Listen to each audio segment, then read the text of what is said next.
At ito na nga ang part 2 ng bonding time at pasyal naming magpinsan. Nakarating na kami ng Tanay or Sampaloc, Tanay, Rizal.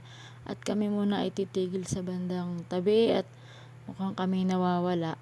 At di na namin matandaan kung saan ang bahay dahil matagal na bago nakarating dito may dining. At pagkatapos ito, dumiretso na kami ditong namasyal sa Martisim. Ang ganda ng kabundukan.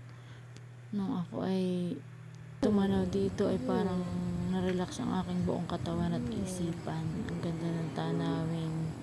Oh, Malayo may malapit malapit din. Abot tanaw. At pagkatapos ay ito, umorder kami ng pagkain at yan lang kinain namin. Lumpiang gulay o lumpiang hubad. Lumpiang sariwa. Pagkatapos ito, picture, post kung saan.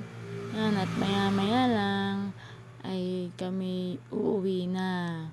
At sa paglabas na lang kami magpipicture dun sa mismong harap nitong kung anong tawag dito, resort ba or kung anong tawag dito, basta view, sa mga view.